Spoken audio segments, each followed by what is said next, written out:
The first thing I heard was the fan dying. 1 second, the ventilation fan in my barn was humming over the stalls, and the next second, it just stopped. Right before the lights flickered twice, the water pump clicked, and the whole barn dropped into complete darkness. My old mare, Juniper, slammed her hoof against the stall wall, while the younger horse beside her backed away from his feed bucket, snorting into the dark, leaving me standing there with a scoop of grain in my hand, trying to understand why only the barn had lost power. Through the open double doors, I could still see my house, where the kitchen lights, the porch light, and even the motion light over the driveway were all still glowing. Only the barn was dead. I pulled out my phone, turned on the flashlight, and moved through the aisle, where the horses were already getting nervous, and the air was growing heavy, because the automatic water pump had stopped halfway through refilling the trough. That pump mattered, the fan mattered, and the lights mattered, especially since Juniper had been recovering from a leg infection, and a dark, sweltering barn was the absolute last thing she needed. I walked outside and immediately saw Brenda Wilkes standing beside the utility enclosure near my back fence. Brenda was the president of the Silver Oaks Estates HOA, wearing white jeans, a pale blue blouse, and that smug expression people get when they think they are enforcing rules instead of illegally crossing lines. Beside her stood Dale, the HOA maintenance worker, holding a tool bag and refusing to look me in the eye while the metal service panel stood wide open.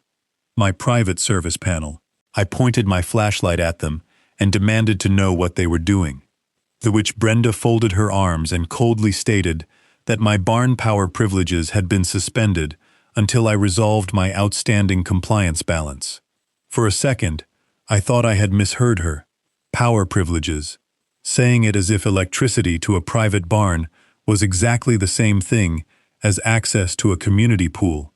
I stepped closer, demanding to know if she had actually touched my electrical service, but she simply lifted her chin and claimed they had isolated the non-compliant structure.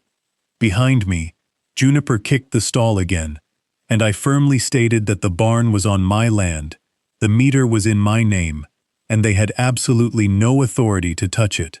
Brenda smiled like she had been waiting her whole life to say the next line, declaring that everything connected to the community ran through them. And that was exactly when I saw the broken utility seal lying in the dirt near Dale's boot. I looked directly at him until he looked down in shame. Then I turned back to Brenda and accused her of breaking a federal utility seal, to which she arrogantly replied that the HOA had authority to manage community infrastructure. I shot back that no, only the utility company had the authority to manage utility infrastructure. Brenda's expression instantly hardened as she spat that I had been warned, that I refused to pay, and that this was what enforcement looked like. I wanted to yell. I wanted to tell her exactly what kind of tyrant maliciously cuts power to a barn with recovering animals inside over a completely fake fine. But I knew exactly what she wanted. She wanted me angry. She wanted me loud, and she wanted me to become the problem. So instead of screaming, I simply took out my phone and started recording. I carefully recorded the open panel, the broken seal, Dale's tool bag, and Brenda standing there like she owned my meter, before clearly stating for the record that I did not authorize them to open or alter my electrical service, that this meter was connected to my private barn on my private parcel, and that I was calling the utility company right then. Brenda just rolled her eyes and told me to go ahead, so I did. By the time the utility truck arrived 40 minutes later, I had a generator running from the workshop with extension cords safely powering the pump and a few lights, while my wife, Rachel, had come home to help calm the panicked horses. The utility technician, a man named Morris, meticulously inspected the panel, then the meter, and then the ground behind it. Right before he completely stopped talking, he crouched near the enclosure and pointed his flashlight behind the service line, revealing a gray conduit, half buried under fresh dirt, that ran directly away from my barn meter, heading straight toward the HOA clubhouse. Morris looked at me and asked if I had authorized anyone to tap this service, and when I explicitly said no, he looked at Brenda, who, for the very first time all night, had absolutely nothing to say. Morris stood up slowly and gravely stated that we had a massive problem. That was exactly how a fake HOA fine turned into a full-blown utility investigation, a county inspection, a canceled contract, a forced resignation, and the horrifying discovery that the HOA had not only maliciously cut power to my barn, they had been stealing my electricity for months. My name is Ethan Walker, and I was not born into money. Growing up outside a small Texas town where people fixed things before they replaced them, raised by a father who repaired farm equipment and a mother who taught elementary school on land that was not fancy, but it was unquestionably ours.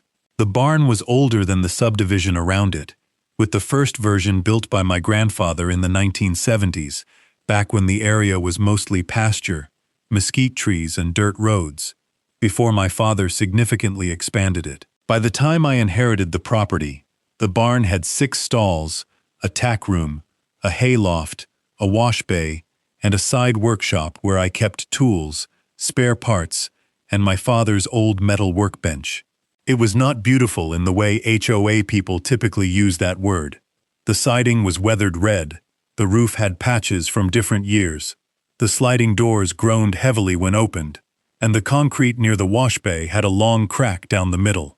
But to me, that barn was pure family history. It was where my father taught me to weld a broken gate hinge, where Rachel gave riding lessons to kids on weekends, and where our daughter, Mia, learned to trust horses after a brutal year of medical treatments had made her terrified of almost everything. Mia was 8 when she got sick, and while I will not turn this into a hospital story, anyone who has watched a child go through something like that knows exactly how small your life becomes. You stop thinking about vacations, projects, or paint colors, and you solely count appointments, medications, blood tests, and good days. When Mia finally started getting better, Rachel brought her to the barn every single afternoon, where at first she only sat outside Juniper's stall, brushing the mare's nose with 2 fingers, before eventually learning to lead her and sit bareback while Rachel held the rope. One Saturday morning, she rode Juniper in a slow, steady circle around the pasture and laughed for the very first time in months, a laugh that changed the barn for me forever, proving it was no longer just a wooden structure, but the exact place where my family came back to life. Silver Oaks Estates did not even exist when my father built that barn.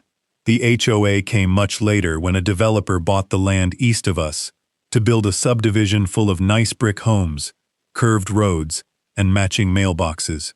Because of exactly how the lots were recorded, my main house had a limited set of HOA rules tied strictly to the front residential portion of the property, but the barn, pasture, and back utility area were completely situated on the older agricultural parcel, entirely outside the HOA-controlled zone. My father meticulously made sure of that, forcing me to sit at the kitchen table before he died while he explained the deed, the survey, the utility easement, and the HOA documents. I remember being impatient because I had work to do, but he simply tapped the survey with one finger and warned me that the day I didn't know where my land ended was the day someone else would start telling me. And he was absolutely right. For a while, the HOA left me completely alone, but then Brenda Wilkes became president, a woman who deeply believed uniformity was the exact same thing as value, obsessing over matching porch lights, trimmed hedges, perfectly quiet weekends, glossy newsletters, and strict rules printed in bold letters. She used the phrase upscale community so obnoxiously often that people started repeating it just to mock her, and naturally, my aging barn offended her to her core. Her first notice claimed the barn exterior violated community visual harmony, to which I replied that the structure was outside the HOA-controlled parcel and challenged her to cite the recorded covenant applying to it, which she completely ignored. The second notice falsely accused my hay storage of attracting pests, so I sent her professional pest control records and photos of heavily sealed feed bins, and when her third notice declared that horse trailers could not be visible from common areas, I sharply reminded her that the trailer was parked behind the barn on private agricultural land, fully screened by fencing and thick cedar trees. Then came the fabricated fines: $500 for an exterior nuisance, $750 for an unauthorized agricultural structure, and $1,200 for non-compliant utility equipment. That last one made me stop dead in my tracks, prompting me to call the utility company to ask if there was any actual issue with my barn meter, only to be assured that the account was active, current, and completely free of violations. So I wrote Brenda again, demanding she provide the specific legal authority, allowing the HOA to regulate the barn meter or service equipment on my private parcel. And she menacingly replied that failure to restore compliance could result in the suspension of community-connected services. I genuinely should have taken that massive threat much more seriously, but I simply did not believe that even someone as arrogant as Brenda would physically cut power to a private barn housing recovering animals. That was my ultimate mistake, and if you own land, a barn, a detached garage, a private well, solar panels, a utility line, or literally any structure an HOA keeps pretending it controls, you need to save your bills, secure your survey, lock up your deed, keep every single notice, and take photos long before a problem ever starts. And if you have ever had an HOA or an entitled neighbor act like their personal opinion mattered more than your recorded property rights, leave your thoughts in the comments, because sometimes one homeowner speaking up helps someone else check their own documents before it is far too late. By the time the barn ultimately went dark, Brenda had spent months manufacturing a fake paper trail designed to make my property look like a massive problem, but she had absolutely not counted on my security cameras, she had not counted on the federal utility company, and she definitely had not counted on us unearthing the illegal power line buried right behind my meter. The week before Brenda maliciously cut the power, she sent what she called a final compliance package, delivering it by email, certified mail, and a printed copy dramatically taped inside a plastic sleeve directly to my front gate. The first page contained a violation summary. The second listed the fabricated fines. The third aggressively demanded payment, and the fourth featured a photo of my barn taken from the road with a long lens, cropped so dishonestly tight that the surrounding pasture disappeared, manipulating the image to make the barn look like it sat squarely inside the manicured subdivision instead of securely behind a fence on an older agricultural parcel. The total fake balance was $2,450. At the bottom, printed in heavy bold letters, it threatened that failure to resolve the issue could result in the suspension of access to community-linked utility infrastructure. Nonsense words, but incredibly dangerous nonsense. I immediately replied to Brenda, the management company, and the entire board, explicitly ordering them not to enter my back parcel, and demanding they not touch my barn meter, electrical service, gates, cameras, water pump, or absolutely any equipment on the agricultural parcel, reminding them the HOA had zero recorded authority over those systems.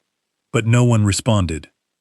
2 days later, my driveway camera caught Brenda and Dale standing near the front gate, taking pictures of the barn, with Brenda pointing directly toward the utility enclosure, while Dale nodded, looking visibly uncomfortable, and I instantly saved the footage. The very next day, the barn camera captured Dale creeping along the fence line alone. He did not enter, but he stopped near the service enclosure to snap a photo through the wire, which I also saved, right before the barn suddenly went completely dark on Sunday evening. Brenda acted like this was a routine, scheduled enforcement action, smugly claiming the barn was non-compliant, that I had ignored multiple notices, and that the HOA had legally isolated a structure tied to community systems, adding that if I paid the extorted balance and submitted a utility compliance plan, power could be restored after board review. Board review. My horses were panicking in the sweltering dark, and this tyrant wanted me to submit compliance paperwork. I looked at Dale and asked him directly if he had disconnected my barn, and when he nervously looked at Brenda first, that told me absolutely everything I needed to know. Brenda snapped at me not to harass her staff, but I shot back that this was not staff. This was someone standing illegally beside my opened electrical panel, which prompted Dale to quietly mutter that he only shut off the barn feed because Brenda swore the HOA had legal authority, a confession I made sure to record. Brenda tried to command me that recording was not allowed, but I coldly informed her that I was documenting unauthorized criminal tampering on my private property, making her step closer, lower her voice, and threaten that I was making this much worse for myself. I looked back at my dark, panicked barn and firmly told her that no, she did that. While waiting for the utility company to arrive, I moved incredibly fast, pulling the generator from the workshop, checking the fuel, running heavy cords safely away from the stalls, restarting the water pump, and clipping portable lights to the center beam. Rachel worked desperately to calm the horses, while Mia stood outside the barn with tears in her eyes, remembering exactly what Juniper had meant to her when she was fighting for her life, which was the one thing Brenda could never understand, because to her, the barn was just leverage, but to us, it was a sanctuary, alive with memory. When Morris from the utility company arrived, Brenda immediately tried to hijack that conversation too, walking right up to him to declare that this was an HOA compliance matter involving a non-conforming structure. Morris simply looked at the illegally opened meter enclosure, stared at the broken federal seal, and bluntly informed her that this was a highly regulated utility meter. But Brenda arrogantly doubled down, claiming the equipment was part of community infrastructure. Morris stared her down and asked if she worked for the utility company, and when she said no, he asked if she was a licensed electrician authorized by the account holder. She hesitated, muttered no, and he firmly told her that she had absolutely no business opening the enclosure, which was the very first time Brenda's smug confidence visibly cracked. Morris thoroughly inspected the meter, took photos, and checked the service layout on his tablet before he noticed the fresh dirt behind the enclosure, a narrow, disturbed strip running perfectly straight along the fence toward the trees. He knelt down, brushed the dirt aside, and exposed the edge of a gray PVC conduit that did not run toward my barn at all, but ran aggressively away from it, heading straight for the HOA clubhouse, prompting Brenda to immediately and desperately lie that it was probably old irrigation. Morris looked at his tablet again, shook his head, and confirmed there was no approved secondary line on the property, before asking if my power bills had changed recently. I pulled up the utility app on my phone and saw that my barn usage had mysteriously jumped by almost 30% over the last few months, a spike I had blindly blamed on the extreme heat, the running fans, the water pump, and an aging freezer in the tack room. But now, Morris was looking dead at an unauthorized conduit running directly toward the clubhouse, the exact same clubhouse that had recently installed brand new outdoor patio lights and an electronic side gate system. He looked at me and gravely stated that they needed to open a full investigation, causing Brenda to panic and claim it was unnecessary, to which Morris icily replied that it was absolutely not up to her. That was the exact moment the real power shifted, because Brenda had spent months pretending the HOA controlled my barn, but her tyrannical arrogance had just brought a federal utility investigator straight to the scene of her own massive crime.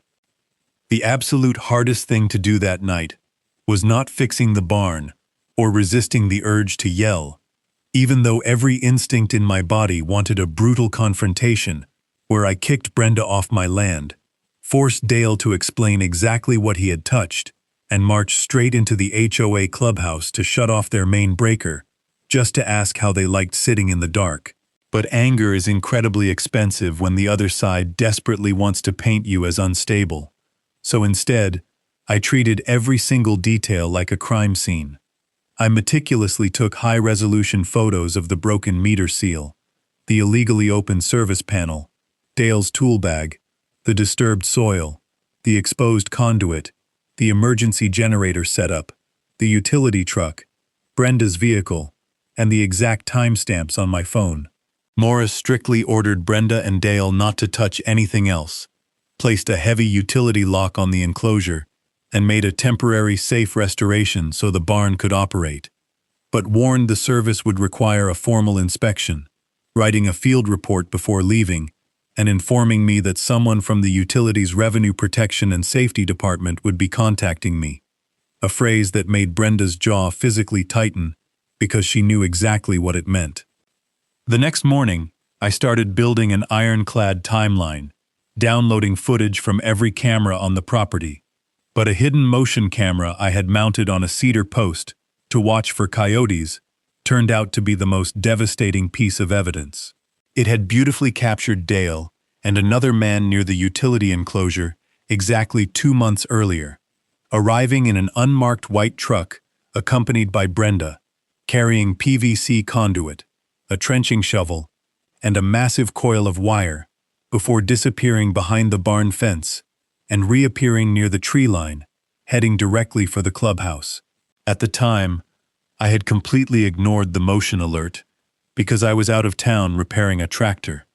But now, I watched the footage with my hands curled into furious fists, especially when I found another clip from that same day showing Brenda talking on the phone near the fence. The audio was faint, but one damning sentence was caught perfectly clear. "He'll never notice if we keep it behind the meter box." A confession I replayed 5 times before saving it securely in 3 different places. I pulled my utility bills for the last 12 months and confirmed the price increase started exactly after that date. Not a massive spike, but enough to matter, and enough that I had wrongly blamed an aging barn freezer instead of realizing the HOA was siphoning my power. I immediately called the utility company to hand over the footage, then called an independent electrician named Luis Ramirez, a man who had done complex work on ranch properties for years and understood the crucial legal difference between residential wiring and outbuilding service better than anyone. Arriving that afternoon, Luis did not touch the sealed utility side, but he rigorously inspected everything else, confirming my barn service was entirely separate, properly permitted, and strictly tied to my account, while proving the barn panel had been violently shut off externally rather than by an internal breaker failure. He photographed the disturbed earth and provided a certified written statement declaring that no HOA maintenance worker should have ever altered the service without explicit utility authorization and the account holder's consent. Then I went straight to the county records office, pulling the deed, the survey, the utility easement, the HOA boundary documents, and the recorded plat to find the absolute truth exactly where my father said it would be, on paper. The utility easement legally allowed the electric company to access and maintain service equipment along the edge of my property, but it absolutely did not grant the HOA a right to use the easement, open my meter, connect their clubhouse lighting, or cut service to my barn. The barn parcel was legally outside the HOA-controlled zone, the service enclosure sat securely on my private land, and the clubhouse sat on HOA common property beyond the tree line, meaning there was zero recorded documentation connecting the two. When I returned home, I found a deeply delusional email from Brenda claiming I had created a hostile environment for HOA representatives, interfered with authorized maintenance activity, and threatened that the board would consider additional penalties for refusing access to community infrastructure. I immediately forwarded everything to an attorney named Melissa Grant, and when she saw the footage, the utility report, the survey, Brenda's insane email, and the broken seal photos, she called me within an hour, ordering me never to speak to the HOA directly again. She demanded everything in its original format, no screenshots, no summaries, and no edited clips, requiring pure metadata, timestamps, raw video, bills, certified records, and a heavily detailed written timeline. She explained that this was no longer a petty argument over barn paint. It involved unauthorized entry onto private property, felony utility tampering, theft of electrical service, misuse of an easement, completely invalid fines, and massive civil liability for damages and stolen electricity. Hearing it listed like that made me realize exactly how far Brenda had overplayed her hand, because while she had tried to make me look like a difficult homeowner, refusing to follow the rules, the overwhelming evidence was proving she had committed a federal crime. Melissa fired off a massive preservation letter that evening, demanding the HOA, Brenda, Dale, the management company, and all contractors preserve every single email, text, work order, invoice, payment record, and maintenance log involving my barn, meter, clubhouse lighting, and their fraudulent compliance fines. Brenda foolishly chose to respond herself, arrogantly claiming the HOA had acted under its authority to protect community infrastructure, that any allegation of theft was defamatory, and that the utility connection had been reviewed by maintenance staff, prompting Melissa to smile sharply and note that Brenda had just put in writing a full admission that an illegal utility connection existed. The next day, the utility company sent a hardcore investigator named Carla Nguyen, accompanied by Morris, 2 field technicians, and a county electrical inspector, and when Brenda arrived 5 minutes later to try and hover near the utility enclosure, Carla ruthlessly ordered her to step back. Brenda haughtily stated she represented the HOA, but Carla completely shut her down by declaring the legal account holder was Mr. Walker, a sentence that did infinitely more than I expected, legally establishing that the account holder was me, not the board, not the clubhouse, and definitely not Brenda. Carla meticulously reviewed the meter, the broken seal, the service line, and the unauthorized conduit, while the county inspector checked the ground path, exposing just enough to definitively prove the illegal conduit ran straight toward HOA common property. When Carla coldly asked Brenda who installed it, Brenda nervously backpedaled, claiming she would need to check maintenance records. But when Carla asked if there was a permit, and Brenda weakly claimed she was not sure, the county inspector checked his tablet and loudly confirmed that absolutely no permit existed for electrical work connecting my parcel to the clubhouse. Brenda desperately tried to call it temporary, but Morris brutally pointed out that temporary things do not usually get buried deep in the ground. A line that stayed with me because, for the very first time, Brenda was not arguing with me. She was answering to people who wielded the actual legal authority she only pretended to have. The official utility report arrived 9 days later, and as Rachel and I read it in dead silence at the kitchen table, the findings were absolutely catastrophic for the HOA. The report officially confirmed meter seal tampering, unauthorized access to a protected enclosure, and an unapproved secondary electrical tap downstream of my barn meter, supplying exterior lighting to the HOA clubhouse patio and side gate.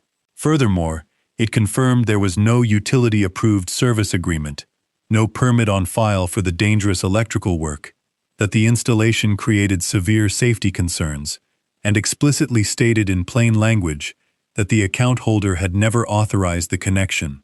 That single sentence felt like breathing clean air after months of Brenda burying me in notices, fake fines, and community gaslighting, acting like my barn was a nuisance and I was just a stubborn man refusing to cooperate. But this federal report did not care about her arrogant tone. It cared about physical wires, broken seals, account numbers, and legal authorization, proving the HOA possessed absolutely none of it. Melissa launched a devastating demand letter that very same day, demanding full reimbursement for the stolen electrical usage, restoration costs, electrician fees, generator fuel, animal safety expenses, immediate cancellation of all fake barn fines, written legal confirmation that the HOA had zero authority over my service, alongside the disclosure of every single person involved in the illegal tap. The HOA's attorney finally panicked and intervened with a letter that sounded absolutely nothing like Brenda. Gone were the threats of power privileges and community-linked infrastructure, completely replaced by cowardly lawyer speak, calling the felony a simple maintenance irregularity.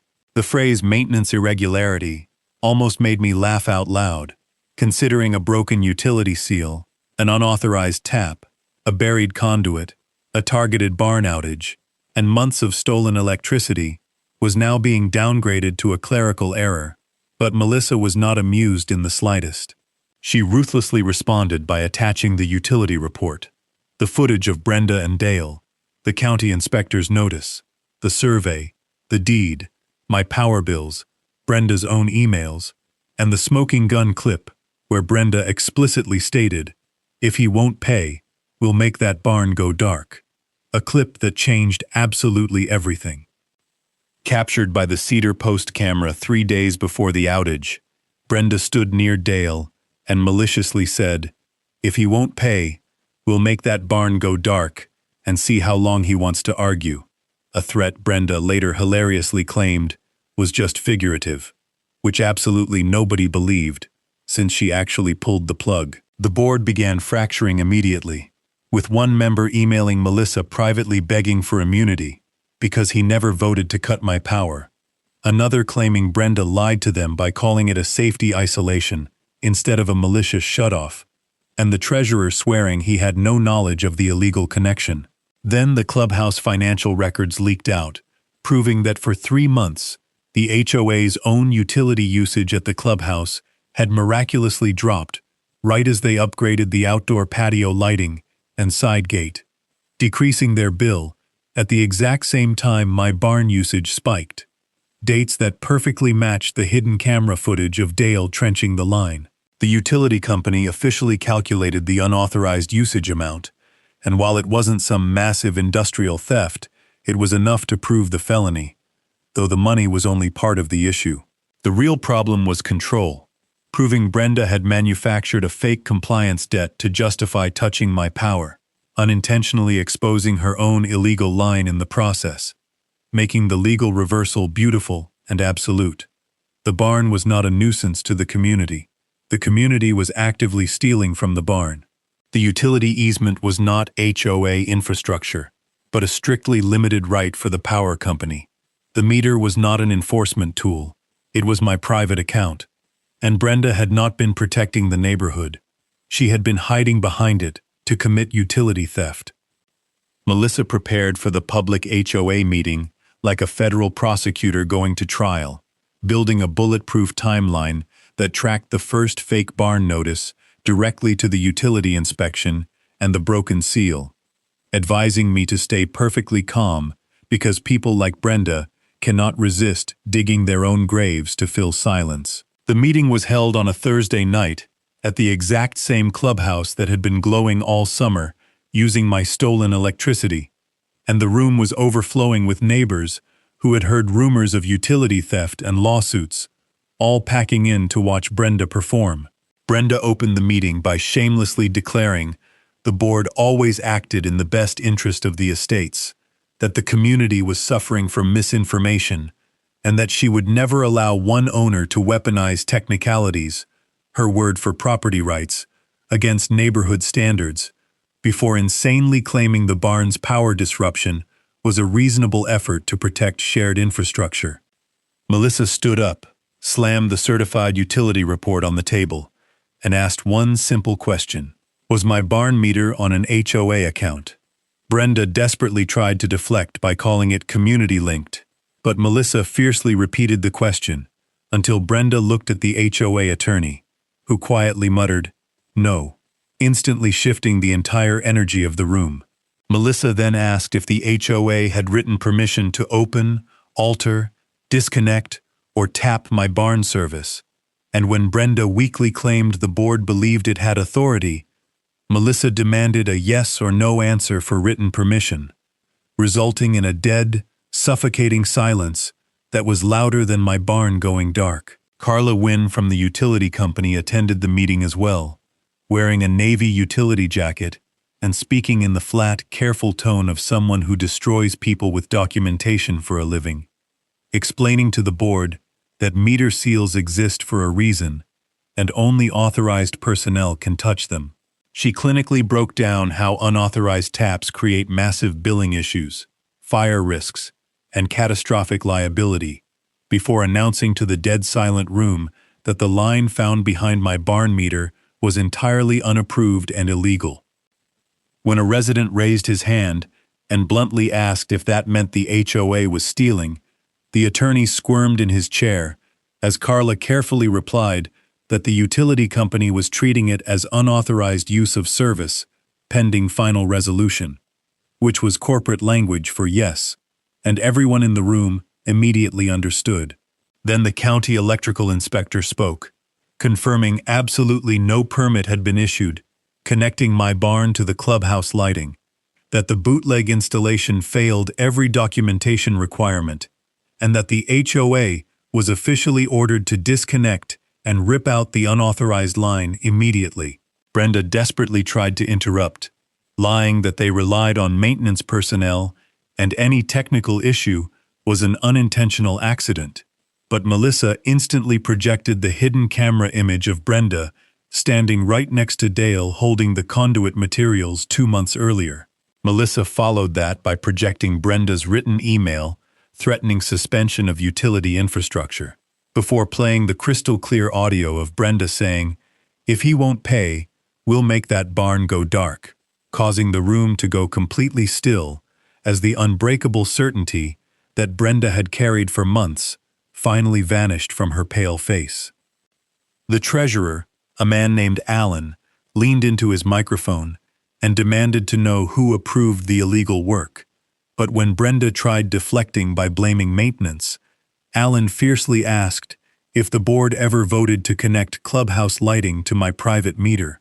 Brenda weakly stated she would not accept that characterization, so Alan bypassed her and directly asked Dale, who was sitting near the wall looking incredibly trapped, if he installed the conduit, to which Dale swallowed hard and admitted he helped dig the line because he was told it was fully authorized.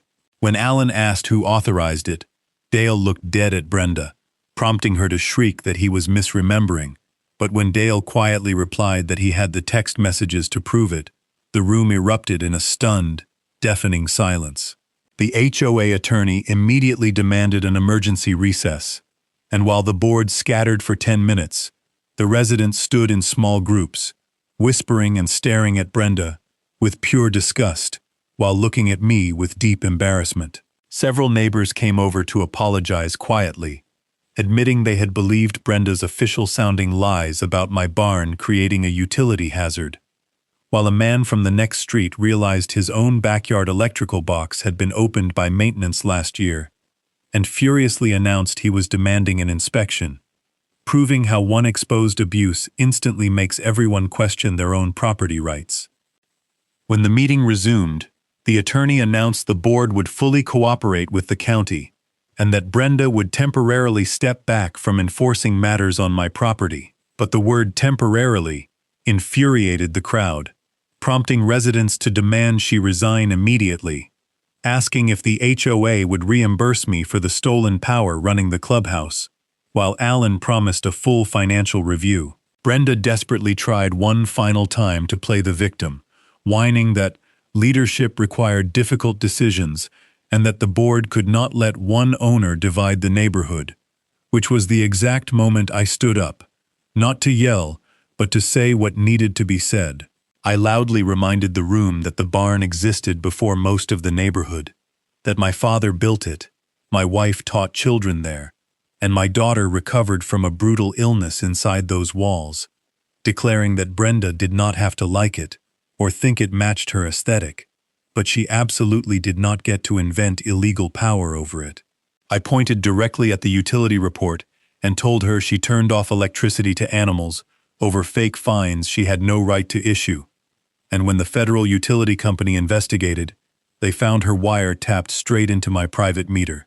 I did not need to shout, because the inspector's notice, Dale's text messages, and Brenda's own recorded threats were doing all the heavy lifting.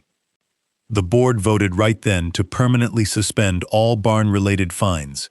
Brenda defiantly voted no, but the rest voted yes, before immediately approving an emergency audit into her maintenance spending and electrical upgrades, which was the exact moment she completely lost control of the room. The official consequences came crashing down in waves as the utility company severed the unauthorized tap, replaced the meter seal, and forced a full inspection before any clubhouse electrical work could ever be reconnected, while the county slapped the HOA with massive violations for unpermitted electrical work. My insurance company inspected the barn, and while the outage thankfully had not killed an animal, it ruined medication packs in the freezer, damaged a pump controller, and forced expensive generator and inspection costs, prompting the adjusters to ask the single most satisfying question of the entire process: who exactly caused this financial loss? Melissa smiled and sent them the entire devastating file, leading to the first check, arriving straight from the HOA's insurance carrier, to cover my generator fuel, electrician inspection, pump controller replacement, spoiled medical supplies, and part of the utility restoration expense. Then came the glorious utility adjustment, where the power company credited my account for the stolen unauthorized usage and brutally billed the HOA separately for the massive investigation and service correction, proving that utility companies are completely immune to HOA politics and only care about broken seals and stolen payments. The county fines came next for unpermitted electrical work and unauthorized connections, forcing a licensed contractor to spend 2 full days under strict county supervision, ripping out the buried line, disconnecting the patio lights, and rebuilding the exterior outlets so the electricity would actually come from the HOA's own meter. Funny how that works when people are forced to follow the law. Every fake fine Brenda had maliciously issued against my barn was completely canceled, erasing the exterior nuisance, unauthorized agricultural structure, non-compliant equipment, and suspension fees from my account forever, while Melissa ruthlessly demanded attorney fees, documentation costs, and a legally binding written statement stripping the HOA of all authority over my barn. The HOA attorney tried to negotiate vague wording about shared misunderstandings, but Melissa completely refused, forcing them to sign a humiliating letter explicitly stating the barn service was not HOA controlled. The agricultural parcel was outside their jurisdiction. The utility easement was strictly for the power company, and absolutely no HOA representative could ever enter, open, alter, disconnect, or interfere with my equipment again. I made 3 copies of that beautiful letter, one for my folder, one for my digital records, and one framed securely on the barn office wall.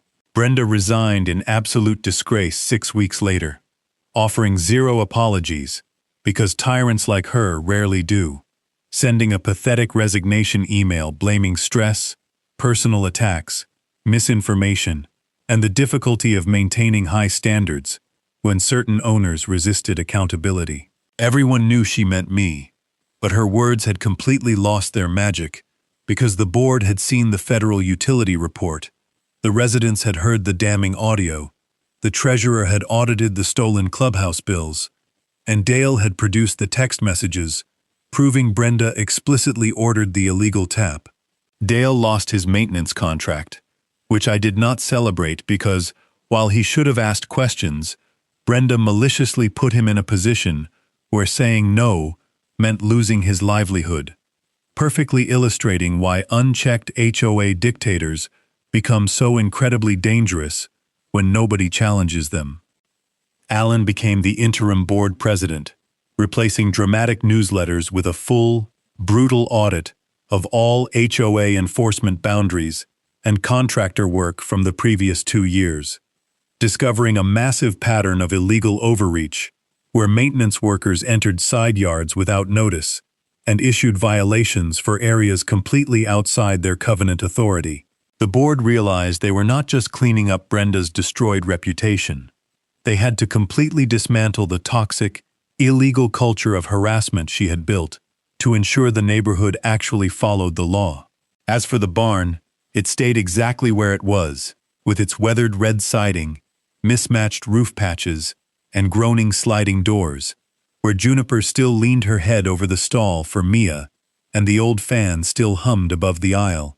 Only now, it ran through a heavily inspected, federally documented, legally secured system that absolutely no one from the HOA could ever touch again. A month after everything settled, I stood in the barn at sunset and watched the lights come on one by one, not because Brenda allowed it, but because I paid the bill.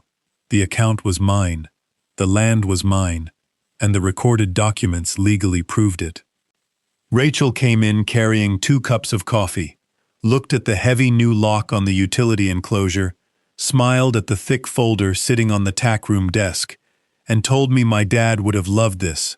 Not the fight, but the unbreakable power of the paperwork. And she was absolutely right. My father understood something I had to learn the hard way. Property rights do not magically protect themselves. A deed is only powerful if you know exactly when to pull it out. A survey only matters if you read it before someone redraws the map. And a security camera is your greatest weapon when arrogant people with fake titles start lying. Brenda did not lose because I was louder. She had the board seat, the newsletter, the management portal, the fines, the clipboard, and months of practice making her opinion sound like legal authority. But she lost because the physical meter, the broken seal, the buried conduit, the power bills, the survey, and the camera footage all told the absolute truth, proving that when enough undeniable evidence lines up, a bully's title stops mattering entirely. That is the exact lesson every homeowner needs to take from this nightmare. Never assume an HOA has the tyrannical power it claims. Never assume a utility box is safe just because the person touching it says they represent the community. Never ignore a weird increase in your power bill, and absolutely never let someone call your private property community infrastructure without making them show the recorded legal document proving it. Demand the deed, demand the easement, demand the permit, demand the utility record, demand the board vote, and demand the law. And if they get furious just because you asked, their anger tells you infinitely more than their lies ever could. I never wanted revenge. I just wanted my barn safe, my horses protected, my family's sanctuary respected, and for the HOA to violently learn that rules do not become laws just because a dictator prints them in bold letters. In the end, Brenda was humiliated into resigning. The HOA paid every single cent it owed. The illegal wire was ripped out of the earth. The clubhouse was forced to install properly permitted service, and my barn lights stayed permanently on. Every single time that massive fan hums above the stalls now, I hear infinitely more than just a motor. I hear the undeniable proof that property boundaries absolutely matter.